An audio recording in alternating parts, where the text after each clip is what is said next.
This talk is called Challenging Official Narratives. Narratives, meaning stories, are the way we understand the world. Now, we understand storytelling usually in fiction. What we need to bear in mind is that storytelling operates in all areas of public life.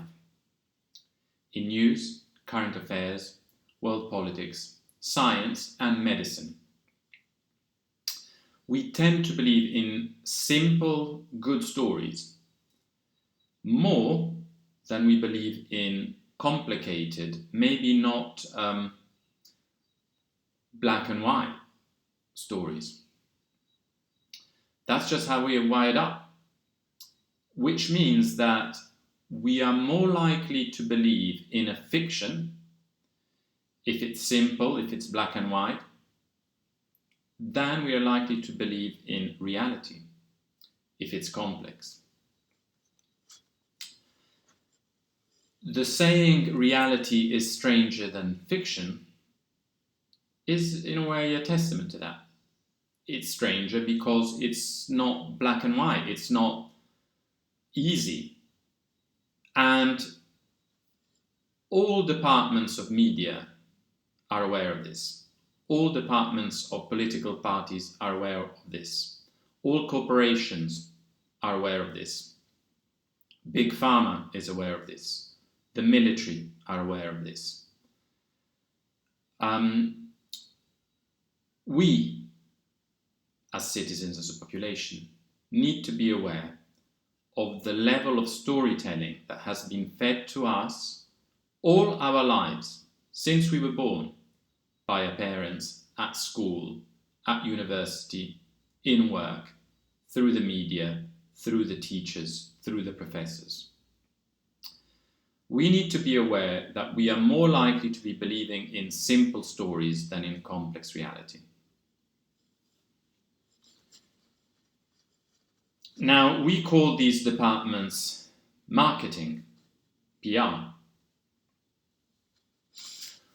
Now, what the problem here is that when you start to mix some of these narratives with a stamp of officialdom, I call it officialdom, when you start saying that a particular narrative, a particular story is true because experts say that, because politicians say that, because doctors say that, because scientists say that, you are ascribing a degree of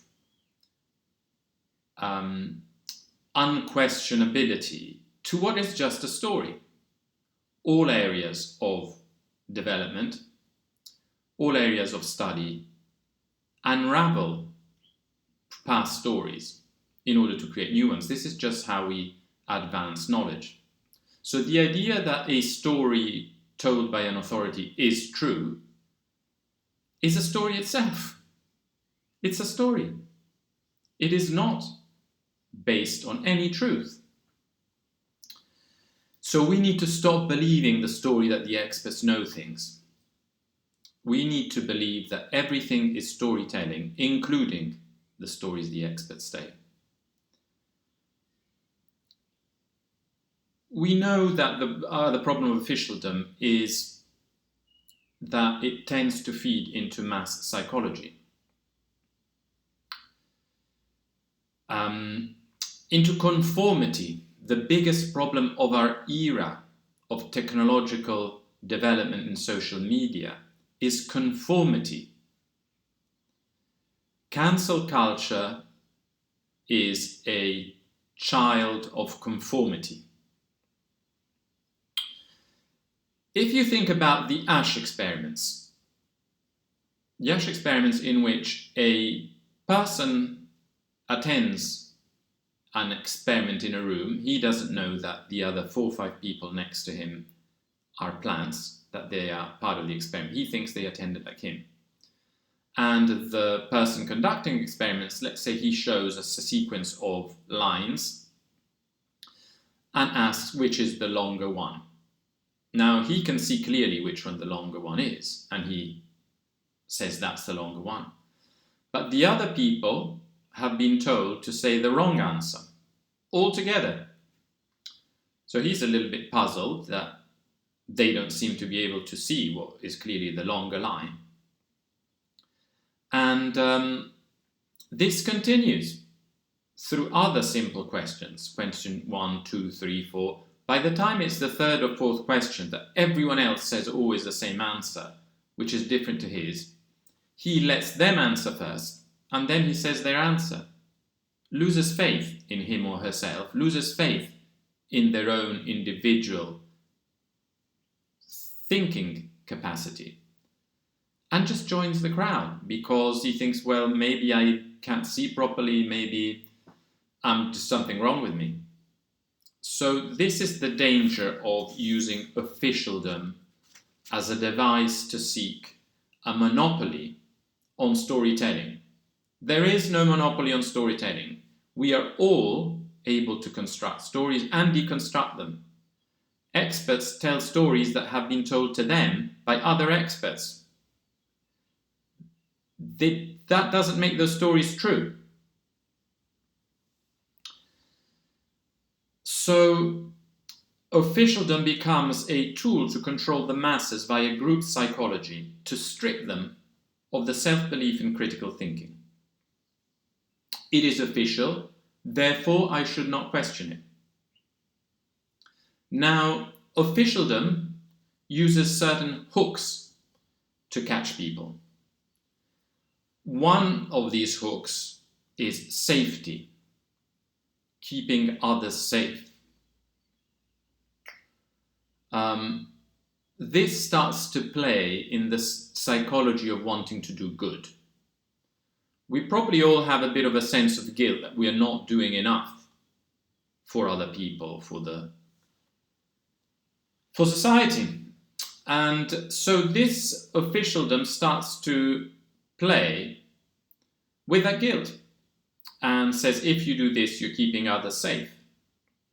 Another hook that plays with that inherent guilt we've got is the greater good. You're doing this not for yourself, because that is selfish, but for the greater good. Now, this is all manipulation. Whenever someone tells you, you're doing this because you're keeping others safe, you're doing this because you are doing it for the greater good, this is all storytelling. It's not true. It's not necessarily true. It's just a story.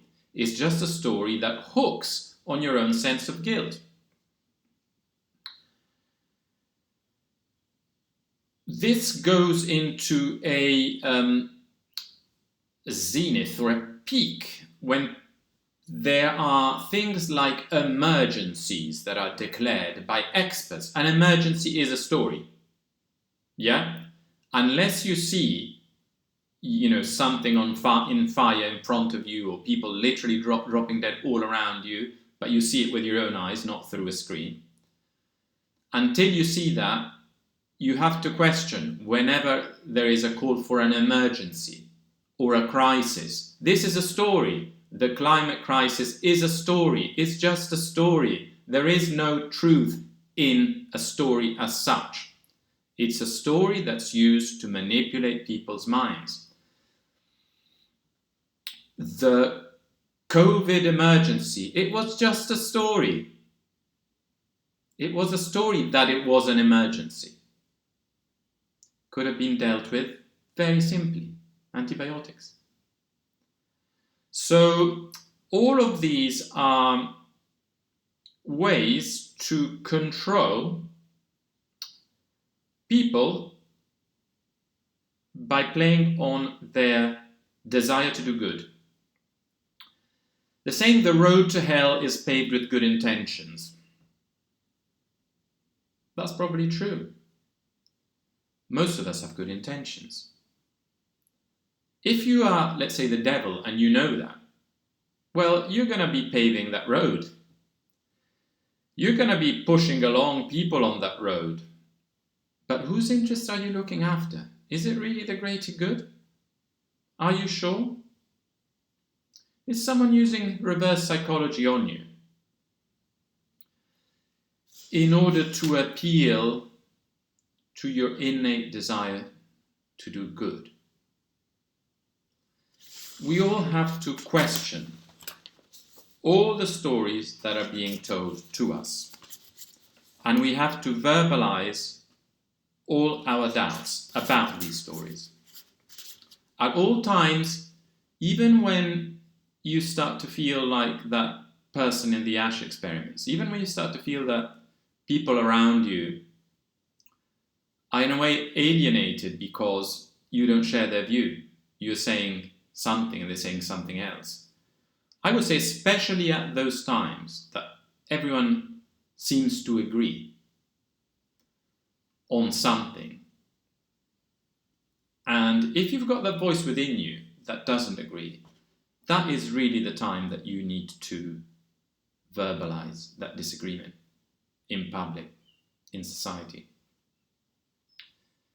Because you're more likely than not to be true to yourself, first of all, and then to others, because the moment you escape the hooks that are used by cognitive behavioral psychologists employed by social media companies, by corporations, by political parties, by policymakers, think tanks, economic think tanks, scientific institutions that are seeking funding. They know exactly what they're going to get funded for and what they're not going to get funded.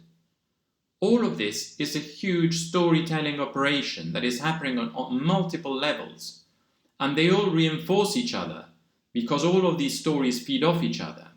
Now, we need to be able to begin afresh, to realize that everything around is a story, to realize that actually reality is more likely to not be believed in. And therefore, if something sounds unbelievable, it is more likely than not to be real, if you were to say it, play it by chance. But you shouldn't judge what's real and what isn't on that. You should trust your own instinct and intuition and cultivate it in whatever way suits you. Cultivate that inner voice that tells you whether something is based on a storytelling which is artificial or whether it's based on reality which is complex. This is where we all have to play a part and we all have to participate, because there have been years, decades, centuries of storytelling that has been designed to basically control the vast majority of the population of Earth. And now we are at a time of mass awakening, but we need to do it quickly before things spiral out of control, because those storytellers don't want us to understand that their stories were simply false.